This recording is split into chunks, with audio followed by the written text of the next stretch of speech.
Hello students, welcome to Roshan engineering hub. आज की class में हम डिस्कस करेंगे बहुत ही इंपॉर्टेंट टॉपिक के बारे में, दैट इज रोल्स थ्योरम। ठीक है, चलिए हम देखते हैं रोल्स थ्योरम क्या स्टेट करता है।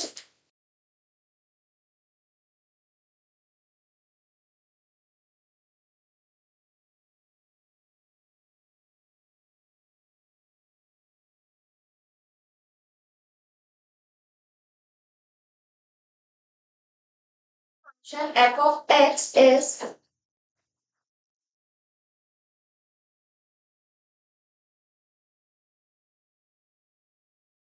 Continuous in close interval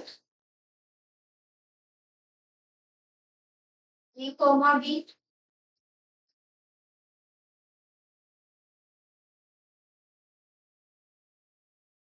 differentiable in open interval a comma b. Third, f of a equals to f of b. Then here exists at least one point x equals to c in a comma b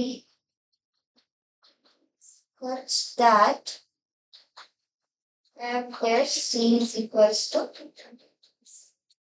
ठीक है, ये हमारी Rolle's theorem का statement है। हमारा Rolle's theorem क्या कहता है कि अगर कोई function f of x given हो तो वो फंक्शन अगर हमारा कंटिन्यूअस है close interval a comma b में, और अगर हमारा फंक्शन डिफरेंशिएबल है open interval a comma b, या हमारा function f of a equal to f of b, अगर ये तीनों ही कंडीशन अगर हमारी सेटिस्फाइड हो रही है, तब इस ए कॉमा बी में एक कोई पॉइंट होगा x इक्वल टू सी, वो अगर एग्जिस्ट करता है और उसका जब हम डेरिवेटिव फाइंड करते हैं तो वो इक्वल टू जीरो आता है, तब हमारा जो रोल्स थ्योरम होती है वो वेरीफाइड होती है। ठीक है, यहाँ पर क्लोज इंटरवल और ओपन इंटरवल क्या होता है। सपोज अगर हमें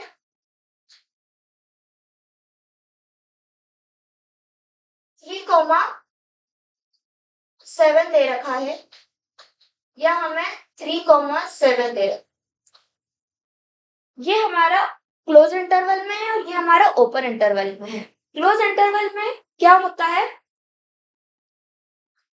ये सी सिंपली क्लोज इंटरवल है मींस जो हमारे ब्रैकेट के दोनों नंबर है हम उन दोनों डिजिट्स को इंक्लूड करेंगे, और ओपन इंटरवल है मींस हम दोनों ही डिजिट्स को इंक्लूड नहीं करेंगे। तो क्लोज इंटरवल के अंदर जो हमारी वैल्यूज आएंगी वो क्या आएंगी, 3, 4, 5, 6 और 7। और ओपन इंटरवल में हमारी वैल्यूज क्या आएंगी, 4, 5 एंड 6। ठीक है, ये हमारी अभी जो हमारी थ्योरम है हम इसको कुछ विजुअल रिप्रेजेंटेशन से समझते हैं।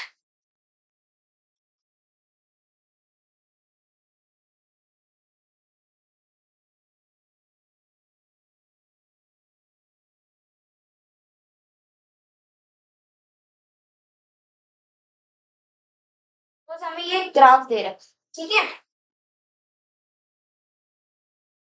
और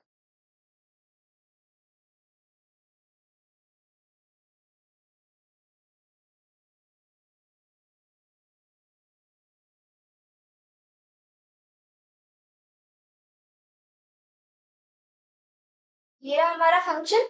ठीक है, और यहाँ पर हमने एक पॉइंट ए ले लिया और यहाँ पर हमारा पॉइंट है बी। अगर ए पॉइंट पर हम वैल्यू फाइंड करेंगे, सपोज हमारी ए पॉइंट पर वैल्यू आ रही है एफ ऑफ ए, और बी पॉइंट पर अगर हम वैल्यू फाइंड करेंगे तो हमारी वैल्यू आ रही है एफ ऑफ बी। ठीक है, ये दोनों ही सेम लाइन पर आ रहे हैं, तो हमारी जो एफ ऑफ ए और एफ ऑफ बी की जो वैल्यू आएगी वो क्या हो जाएगी, इक्वल। ठीक है, वैल्यू हमारी इक्वल होगी। सपोज हम इस फंक्शन में एक कोई पॉइंट ले लेते हैं, यहाँ पर हमने एक सी पॉइंट ले लिया। ठीक है, हमने यहाँ पर हमें कोई एटलीस्ट एक पॉइंट लेना है इस ए और बी के बीच में, तो हमने यहाँ पर एक सी पॉइंट ले लिया। अब जब हम इस सी पॉइंट का डेरिवेटिव अगर हमारा जीरो आता है तो हमारी रोल्स थ्योरम वेरीफाइड होगी। तो क्या हम यहाँ पर कह सकते हैं कि जो हमारा डेरिवेटिव ऑफ सी होगा वो 0 होगा? क्यों? क्योंकि देखिए, जो हमारा ये एक तरह से हमारी एक टेंजेंट हुई, और यह टेंजेंट का आप देख सकते हैं इसका जो स्लोप है वो 0 है। मैंने आपको बताया था पिछली वीडियो में हमारे कि जो डेरिवेटिव होता है, डेरिवेटिव मीन्स क्या होता है? Slope of tangent. यहाँ पर जो हमारा टेंजेंट है वो एक्स एक्सिस के पैरेलल में, पैरेलल में मीन्स स्लोप क्या हुआ? 0, मीन्स डेरिवेटिव क्या हुआ हमारा सी का? 0। ठीक है, एक और ग्राफ से हम समझते हैं इसको।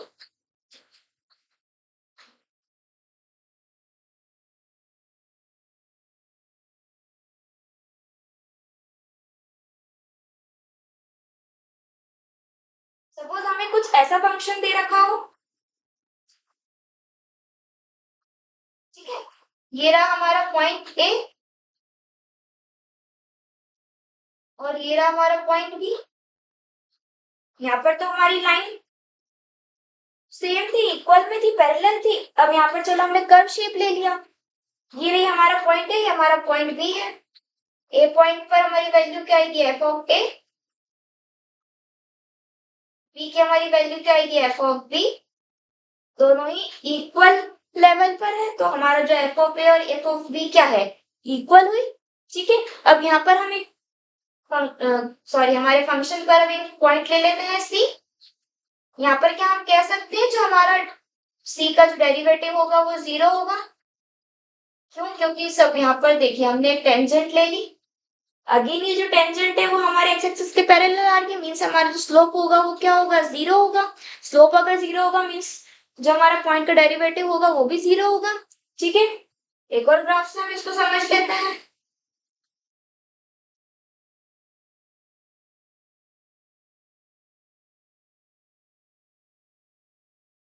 हमने ऐसा कर लिया, तब हम ऐसा कर ले लेते हैं।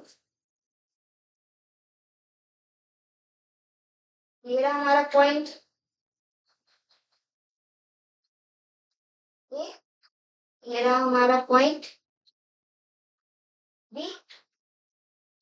इस ए पर हमारी वैल्यू हो जाएगी एफ ऑफ ए, यहाँ पर हमारी वैल्यू क्या हो जाएगी? F of b. दोनों ही इक्वल लेवल पर है। यहाँ पर सपोज हम कोई एक पॉइंट ले लेते हैं सी। यहाँ से अगर हम एक टेंजेंट ड्रॉ करते हैं, ये टेंजेंट अगर हमारी एक्स एक्सिस के पैरेलल आ रही है, तो इसका जब हम डेरिवेटिव फाइंड करेंगे तो डेरिवेटिव हमारा क्या आ जाएगा? 0। ठीक है, तो ये विजुअल रिप्रेजेंटेशन से हम इस थ्योरम को समझ सकते हैं। ठीक है, एक बार हम देखते हैं रोल्स थ्योरम क्या हमें स्टेट करती है कि एक कोई पर्टिकुलर में फंक्शन एफ ऑफ एक्स दे रखा हो, और अगर वो फंक्शन हमारा क्लोज इंटरवल में कंटिन्यूअस हो, ओपन इंटरवल में डिफरेंशिएबल हो, और हमारा जो एफ ऑफ ए और एफ ऑफ बी अगर इक्वल हो। एफ ऑफ ए और एफ ऑफ बी इक्वल का मीन्स क्या होता है?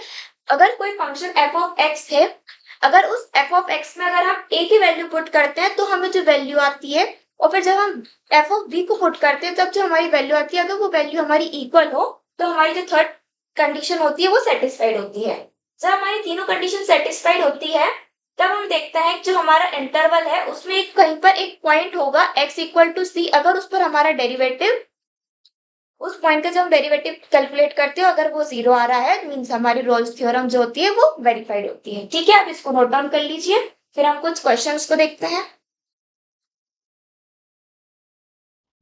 ठीक है, रोल्स थ्योरम जो है ये एक बहुत ही इंपॉर्टेंट थ्योरम है, जो कि आपके पेपर में आपको इसका क्वेश्चन आ सकता है। ठीक है, अब हम क्वेश्चन देखने से पहले एक सी कंडीशंस देखते हैं, जबकि हम क्वेश्चन को देखकर ही कह सकते हैं कि हमारा जो क्वेश्चन है वो कंटिन्यूअस है या डिफरेंशिएबल है। ठीक है, सपोज अगर हमारा जो फंक्शन है वो एक्सपोनेंशियल फंक्शन है, ठीक है, एक्सपोनेंशियल फंक्शन मीन्स अगर जो हमारा फंक्शन है वो f x equals to e to the power x के फॉर्म में है। ठीक है, या तो अगर हमारा फंक्शन ट्राइगोनोमेट्रिक फंक्शन है,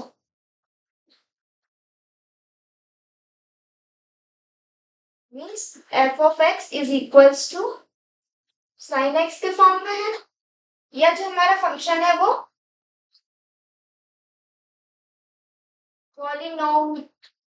पॉलिनोमियल फंक्शन है, that is f(x) equals to log x।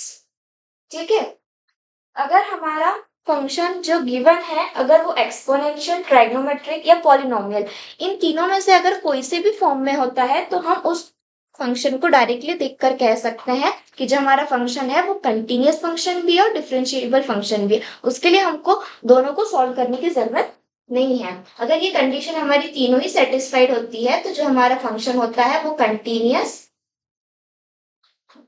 Plus differentiable दोनों होता है। ठीक है, एग्जाम्पल अगर एक्स स्क्वायर है, एक्स स्क्वायर हमारा क्या है, पॉलिनोमियल फंक्शन है। ठीक है, तो हम ये जो हमारा फंक्शन है ये हमारा फंक्शन कंटिन्यूअस भी है और डिफरेंशिएबल भी है। ठीक है, सपोज हमारे पास है x-5 का होल स्क्वायर या x² प्लस 5 हो, x-5 टू द पावर 3/2 है। ठीक है, ये तो हमारा कंटिन्यूअस और डिफरेंशिएबल फंक्शन दोनों हो क्योंकि पॉलिनोमियल फंक्शन है। इस फंक्शन को देखिए, क्या ये फंक्शन हमारा कंटिन्यूअस डिफरेंशिएबल है? हाँ है, क्योंकि ये भी हमारा पॉलिनोमियल फंक्शन है।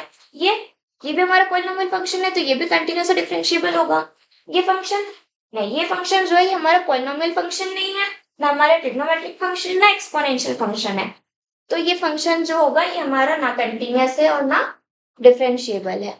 ठीक है, एक पॉइंट और लिख लीजिए,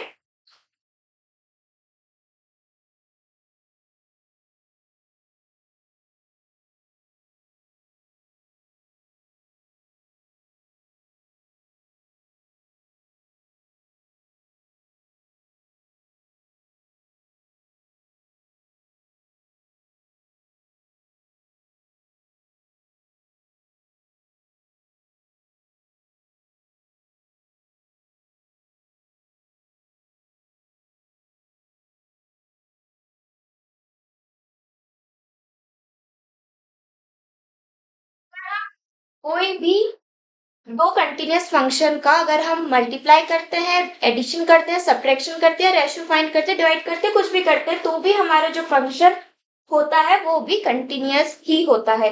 एग्जाम्पल की देखते हैं, अगर एक्स स्क्वायर क्या है हमारा पॉलिनोमियल फंक्शन है और साइन एक्स हमारा क्या है, ट्रिग्नोमेट्रिक फंक्शन है। जब हम इसका प्रोडक्ट करेंगे तो भी हमारा जो फंक्शन होगा वो कंटिन्यूअस और डिफरेंशिएबल होगा।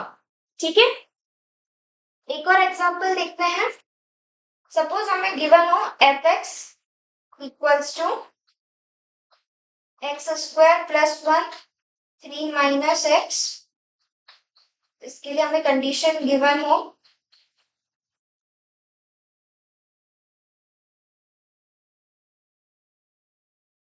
ठीक है, अगर हमें इस सेट का अगर कोई फंक्शन गिवन हो तो ये जो फंक्शन है ये हमारा पॉलिनोमियल है, ये भी हमारा पॉलिनोमियल है, बट ये फंक्शन हम डायरेक्टली नहीं लिख सकते हैं कि ये फंक्शन हमारा कंटिन्यूअस और डिफरेंशिएबल होगा।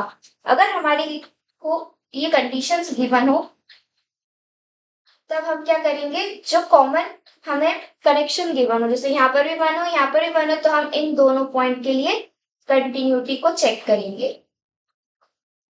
कंटिन्यूटी और डिफरेंशिएबिलिटी को दोनों को चेक करेंगे। कंटिन्यूटी को चेक करने के लिए हम क्या करेंगे, LHL और RHL वैल्यू को कैलकुलेट करेंगे। अगर हमारी RHL और LHL वैल्यू कैलकुलेट होंगी तो हमारा जो फंक्शन होगा वो कंटिन्यूअस हो जाएगा। डिफरेंशिएबिलिटी चेक करने के लिए हम क्या करेंगे,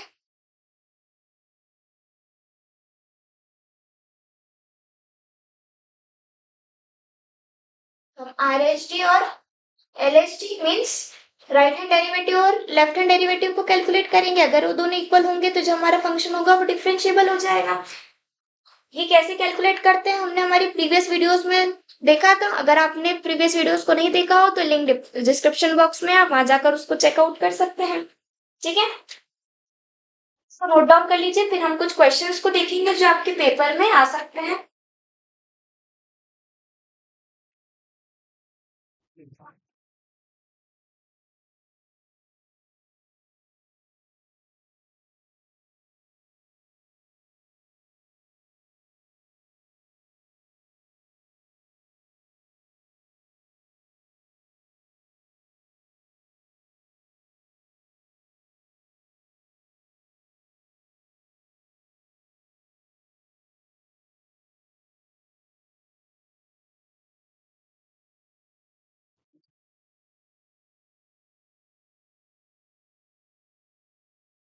F of x equals to x square minus one.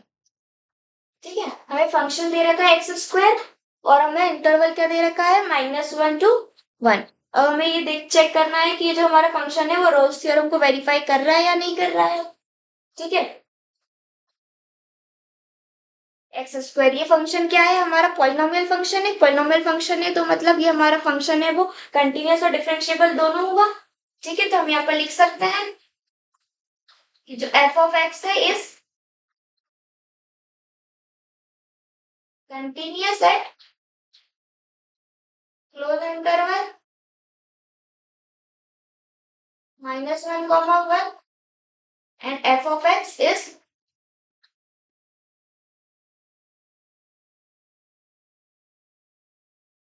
differentiable at open interval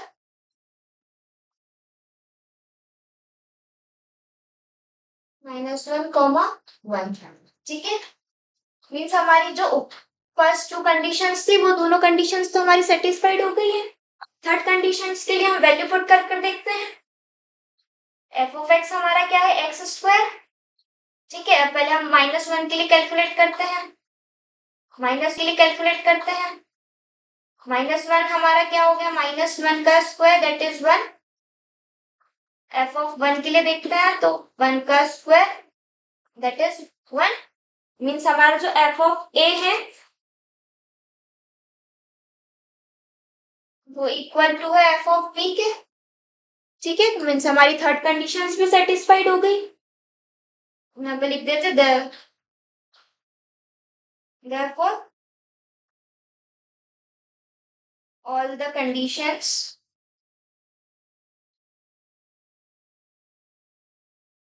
of Rolle's theorem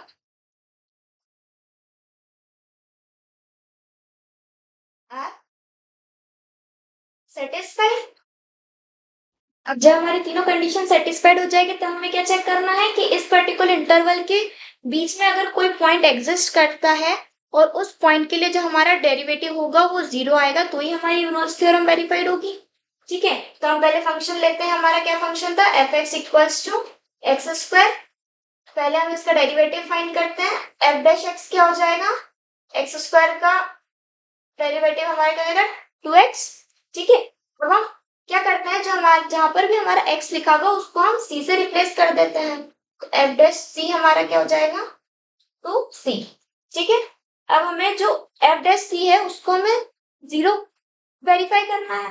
तो हम यहाँ पर पहले c की वैल्यू को हम फाइंड कर देते हैं, इसलिए हम एफ डैश सी को हम 0 रख देते हैं। तो यहाँ से हमारी जो c की वैल्यू है वो क्या आ रही है, सी हमारा आ रहा है 0। यहाँ पर अगर हम पुट करेंगे तो हमारा एफ डैश सी भी क्या आ रहा है 0। ठीक है, तो हमारी यहाँ पर hence Rolle's theorem is verified. यही तो हमें चाहिए था। ठीक है, इसको नोट डाउन कर लीजिए। ये जो 0 आ रहा है वो 0 यहाँ पर क्या है, 0 हमारे इस इंटरवल में बिलोंग करता है। एक चीज और लिख लीजिए, जो 0 है वो हमारा -1 और 1 इंटरवल में बिलोंग करता है। हमें यही चाहिए कि जो भी हमारा एफ डैश सी आ रहा है वो हमारे इस इंटरवल के में बिलोंग करना चाहिए, तभी जो हमारा थ्योरम होगी वो वेरीफाइड होती है। ठीक है, अब इसको नोट डाउन कर लीजिए, फिर हम नेक्स्ट क्वेश्चन को देखते हैं।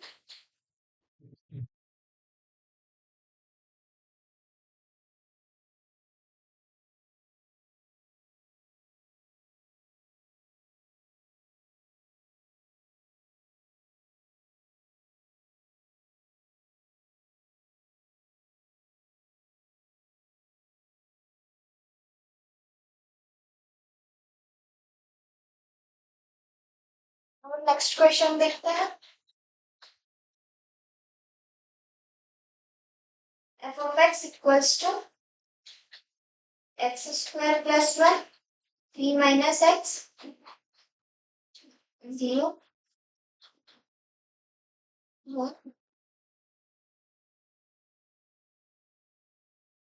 ये हमें क्वेश्चन गिवन है। इस क्वेश्चन के लिए हमें चेक करना पड़ेगा कंटिन्यूटी डिफरेंशिएबिलिटी दोनों को, मैंने बताया था, क्योंकि हमारे यहाँ पर 1 और 1 है, दोनों ही सेम कनेक्शन पे है। ठीक है, तो हम इसके लिए पहले हम चेक कर लेते हैं। तो हम इस पर्टिकुलर वैल्यू 1 के लिए हम चेक करेंगे कि जो हमारा फंक्शन है वो कंटिन्यूअस है कि नहीं है, फिर देन हम चेक करेंगे डिफरेंशिएबल है कि नहीं है। तो हम x इक्वल टू 1 पर पहले हम चेक करते हैं कि हमारा फंक्शन कंटिन्यूअस है कि नहीं है। ठीक है,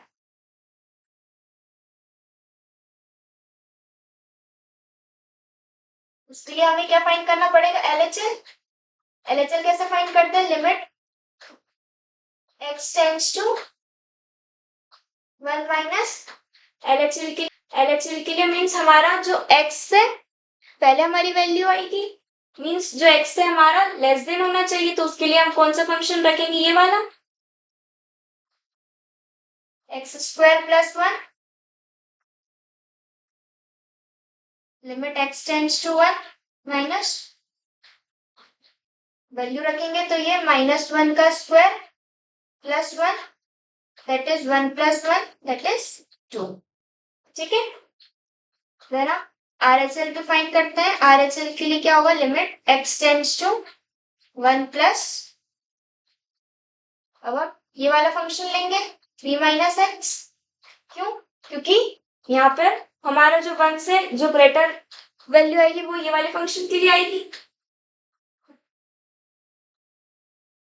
then limit x tends to 1 plus 3 minus 1, 3 minus 1 is 2। यहाँ पर हमारा जो LHL है वो इक्वल टू है RHL के लिए, therefore f of x is a continuous function। ठीक है, f of x जो है वो हमारा कंटिन्यूस है। अब हम इसे चेक करना है कि जो हमारा फंक्शन है वो डिफरेंशिएबल है कि नहीं। उसके लिए हम क्या करेंगे, सबसे पहले हम RHD कैलकुलेट करते हैं।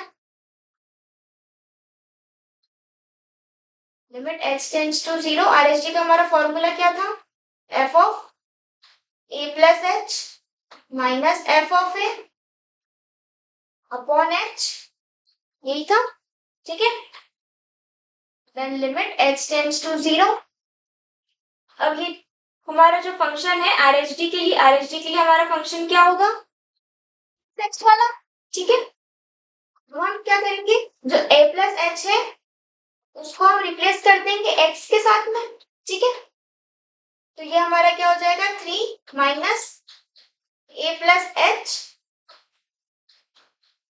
माइनस a को रिप्लेस करेंगे हम x के साथ, तो ये हो जाएगा हमारा 3 minus x, sorry 3 minus a upon h। अब हम a की वैल्यू पुट कर देते हैं। a की वैल्यू हमने क्या ली है, 1, तो यहाँ पर हो जाएगा 1 sorry 3, 1 plus h minus 3 and minus minus plus 1 upon h, 3 minus 1 minus h minus 3 plus 1 upon h। 3 से 3 कैंसिल हो गया, 1 से 1 कैंसिल हो गया, यहाँ क्या बचा minus h upon h equals to cancel हो जाएगा -1। ठीक है, आरएचडी हमारा आ रहा है -1। अब हम एलएचडी भी ऐसे ही कैलकुलेट कर लेते हैं।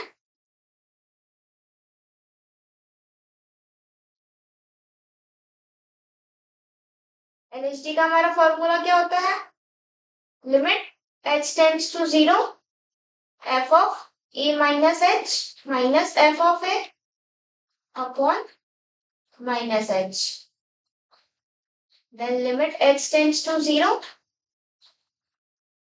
अब एलएचडी के लिए हम ये वाला फंक्शन यूज करेंगे। अब हम a माइनस एच को x के साथ में रिप्लेस करेंगे, तो हमारा क्या हो जाएगा, a माइनस एच का whole square plus 1 minus a square plus 1 upon minus H.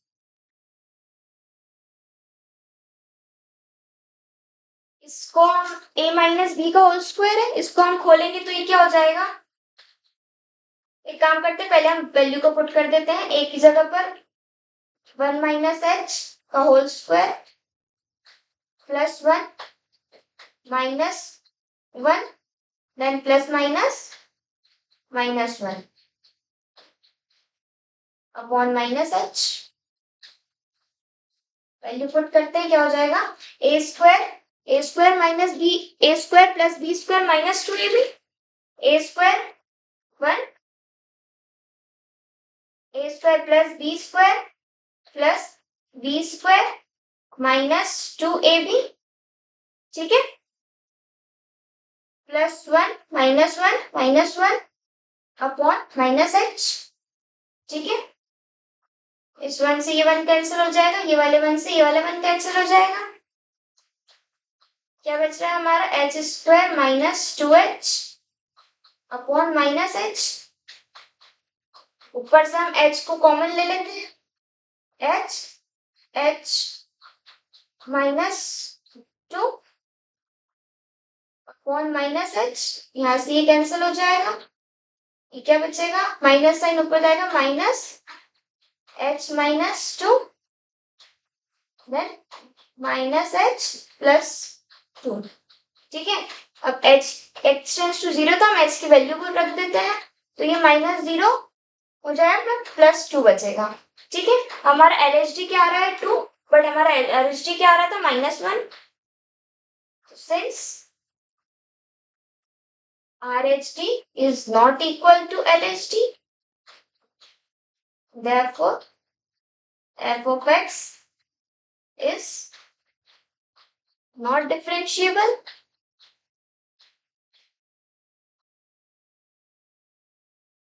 ठीक है, हमारी फर्स्ट कंडीशन तो सेटिस्फाइड हो गई थी, एफ ऑफ एक्स कंटिन्यूस आ गया था, बट जब हम सेकंड कंडीशन चेक करते हैं एफ ऑफ एक्स हमारा डिफरेंशिएबल नहीं आ रहा है। Hence Rolle's theorem is not verified, ठीक है।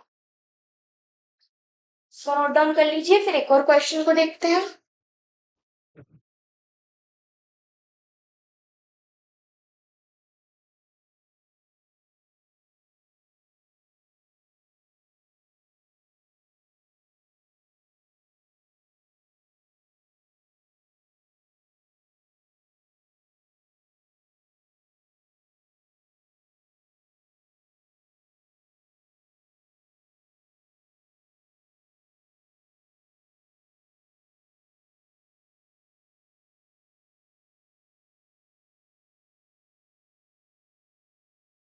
फर्स्ट क्वेश्चन और देख लेते हैं।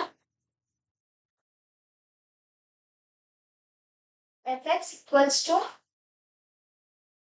cos 2x a minus pi by 4 comma pi by 4, ठीक है।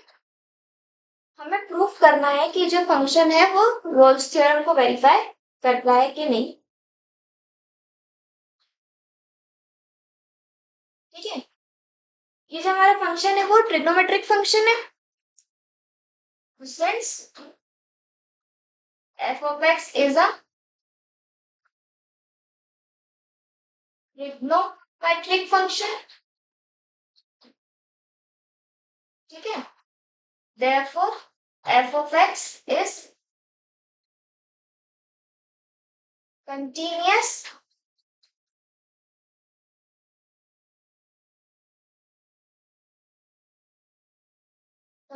at minus pi by 4 comma pi by 4,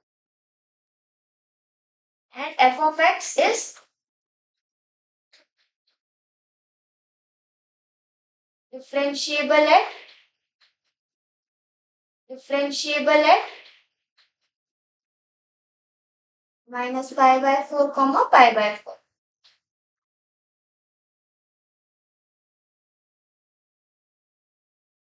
ठीक है। हमारी फर्स्ट और सेकंड कंडीशन दोनों सेटिस्फाइड हो गई है। अब हमें थर्ड कंडीशन सेटिस्फाई करनी है, एफ ऑफ ए और एफ ऑफ बी को इक्वल करना है। एफ ऑफ ए इक्वल करने के लिए पहले हम लिख देते हैं एफ ऑफ एक्स को एफ ऑफ एक्स हमारा क्या है, cos 2x। एफ ऑफ ए हमारा क्या गिवन है, -π/4।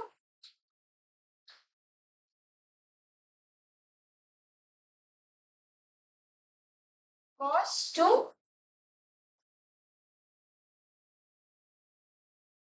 -π/4।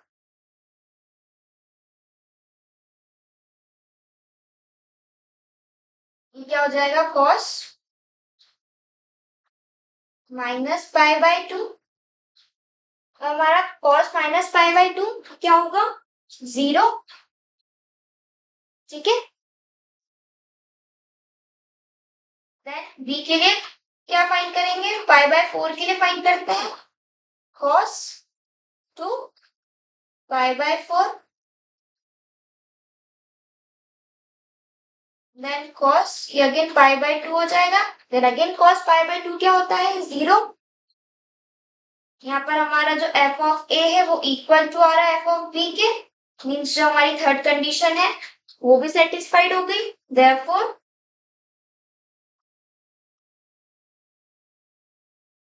ऑल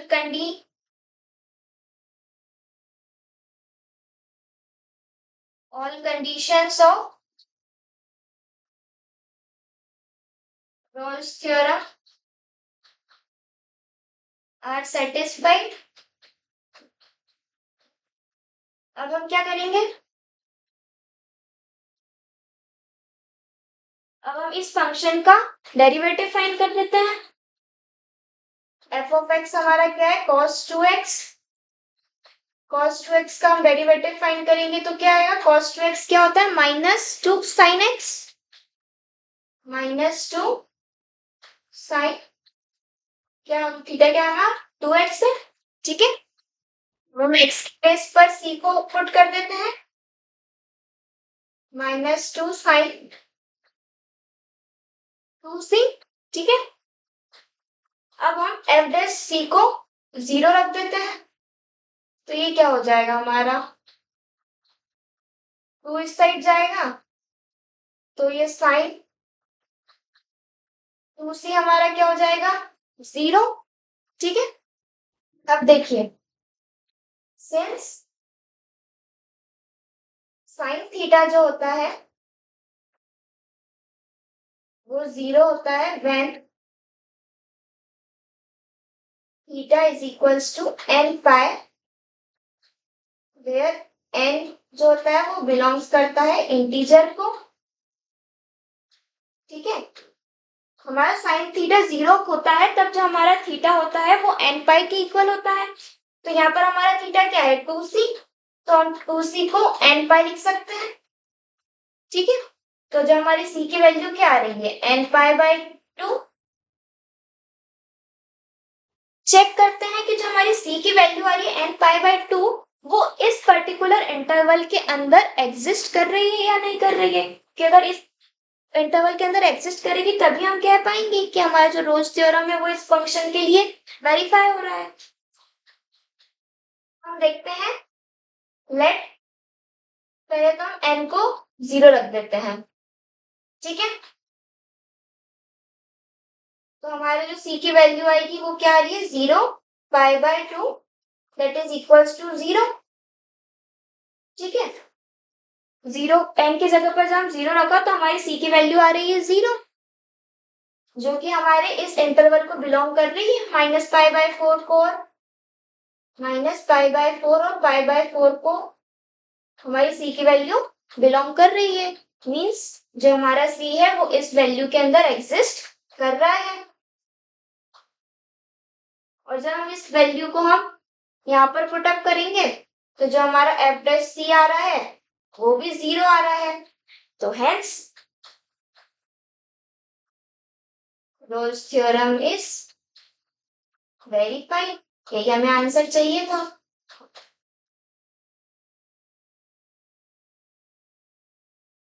हमें ये फाइंड करना था कि हमारा जो एफ डैश सी है वो 0 आना चाहिए एक पर्टिकुलर सी के लिए जो कि इस इंटरवल को में एग्जिस्ट करता है। उस पॉइंट पर हमारा जो डेरिवेटिव वो 0 होना चाहिए, वो हमारा 0 हो गया है।